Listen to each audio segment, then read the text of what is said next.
headline, we have news 1 year and 2 days after the stunning move that sent 10-time All-Star Anthony Davis to Dallas. He is headed to the Washington Wizards, according to our senior insider, Shams Charania. Chris Middleton is among the players headed to Texas. Shams, he is the busiest man in the business right now, and we get him for just a couple of minutes between calls. So, Shams, let's get right to it. How did this trade come together? Malika, the Washington Wizards seized an opportunity, and they clearly have stopped and ended their deconstruction period. But today, they were canvassing the league. Anthony Davis and Domantas Sabonis were atop their targets, and they had a window today to get AD, the future Hall of Fame big man, at the cost of 2 first-round picks, 3 seconds. But most importantly, they delivered Dallas a lot of flexibility moving forward. As our Bobby Marks said, they are now out of the aprons. They're out of the tax this year and moving forward, all to finally move forward with this organization 1 year after the Luka Doncic for AD trade. They're going to go all in and build around Cooper Flagg. Listen, we all know when Anthony Davis is healthy, he's one of the best big men in the league.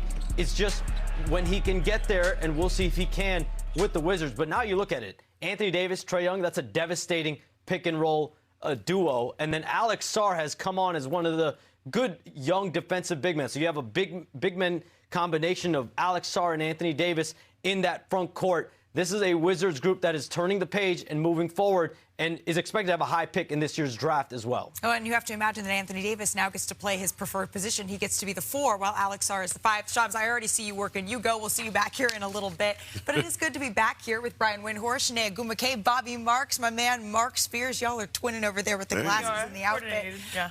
Guys, we've already had a very busy morning, so let's just all take a deep breath here and start with this. Wendy, I think this is a surprising trade, we could all say. AD is the headline, but in my mind, it goes to Dallas and the talent that they just lost. So what does this mean for their future around Cooper Flagg and Kyrie Irving? The buy-sell here on the Luka Doncic trade, right, and then for later is, frankly, a disaster. Okay, that is a disaster. The good news for Dallas is they have Cooper Flagg. Cooper Flagg looks spectacular. Focus on that.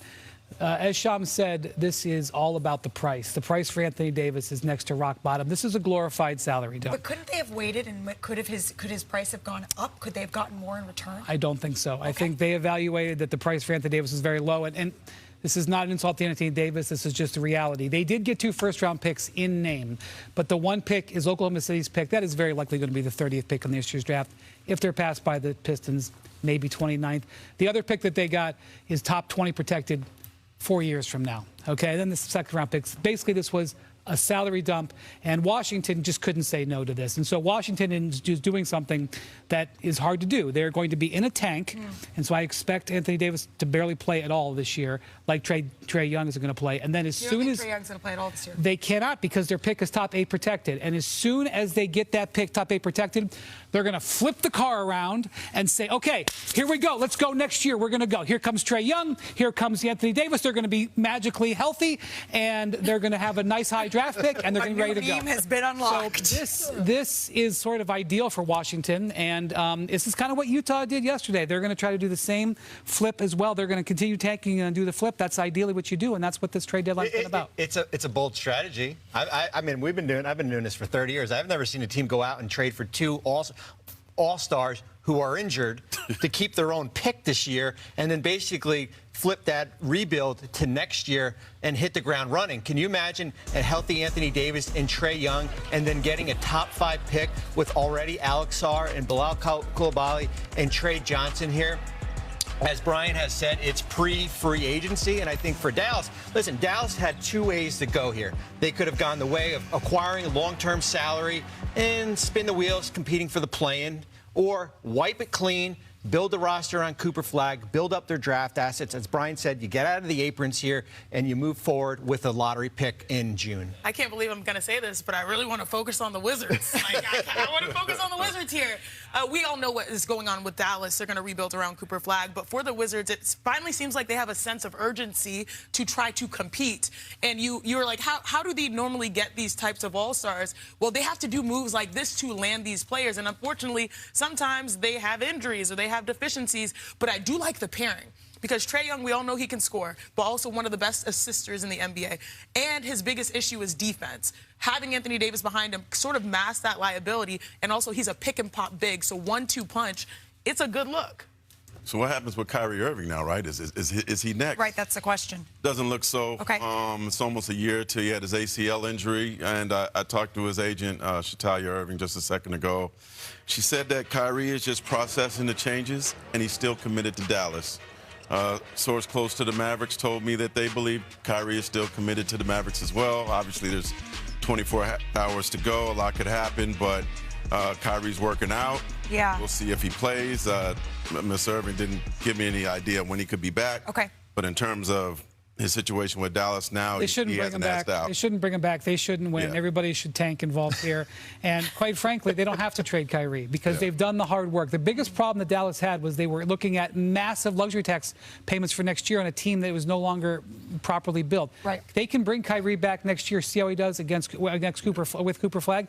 And if they don't like the fit, they can trade Kyrie then. I guess the question that I still come back to for Anthony Davis, though, is the same things that Kyrie Irving being committed to Dallas, Anthony Davis seemed committed to Dallas. He said so publicly, he said so privately. So why the Dallas Mavericks would trade him to the Washington Wizards, no matter how exciting that pair is, it's an exciting pair deferred. It's not going to happen right now. It may not happen this season. Anthony Davis still wanted to contend for a championship. The Wizards are far away from that. Why Washington? Because Cooper Flag is so freaking good, and there is no reason to look backward to the team that they built a year ago. I know that sounds crazy because they traded Luka Doncic, and Nico said, we're going to win a title in the next 3 years. Well, guess what?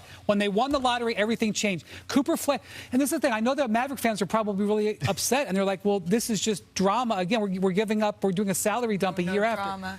But you have Cooper Flag. Did you guys see what Cooper Flag's done in the last 3 years? Yes, we have. He's crushing it. Their future is so bright. The Wizards' future is so bright. Everybody be happy. Just don't watch what happens the rest of this season. All right, that's Brian. You know what? We all need a little bit more happiness in the world in general right now, so we're going to heed your advice there. And TikTok, it has been a busy deadline, and we are still 23 hours and 52 minutes away from the actual deadline coming to fruition. And within the last couple of minutes, we had another move. Shams keeping the breaking news going as the deadline approaches. The Chicago Bulls, they are trading Coby White and Mike Conley Jr., who they just acquired, to the Charlotte Hornets for Colin Sexton. As Sexton here, 3 second-round picks as well. Bobby, break this down for us. What does this mean? So for Charlotte, they prioritize Coby White in free agency. He was going to be a free agent this offseason. They wouldn't have been able to sign him. So pre-free agency is the theme. They go out and acquire him right now. The hottest team in the NBA, 23 and 28. I'm not going to say this is for the playoff run, but I think this is more for a move to re-sign him in the offseason here, and you get rid of Colin Sexton, who's been good for them, and also you capitalize on trading some future picks down the road. Okay, so I don't know how many guards that the Bulls are going to trade for this week, but I'm not going to focus on that. I'm going to focus on this move for Charlotte. This is Charlotte also ramping up. Okay, They aren't doing it in such a dramatic fashion like the Wizards and the Jazz are, but here are teams that have been at the bottom 4 years now. Utah, Washington, Charlotte, buying. And here they come, more for 2026-27, but Coby White is a spark plug. This guy can score, and, of course, he's got North Carolina roots. Yeah. If you're a Tar Heel fan, you are excited to see Coby White come back and probably to be a Hornet for years into the future. We got news moving fast and furious here. Within the last 90 minutes, we have more for you because Oklahoma City solidified their shooting. Crazy. Jared McCain joining the Champs in exchange for one of their many, many, many picks. It's a late first-rounder in this draft. The Thunder, they've been hopeful to get back to where he was, right, pre-meniscus tear. That's what they're looking for from Jared McCain when he was a Rookie of the Year frontrunner. But, Mark, the Thunder are the #1 team in the NBA. Why did they feel the need, do you think, to make this move? Well, SGA just got hurt, right? So let's see how late he's going to be out.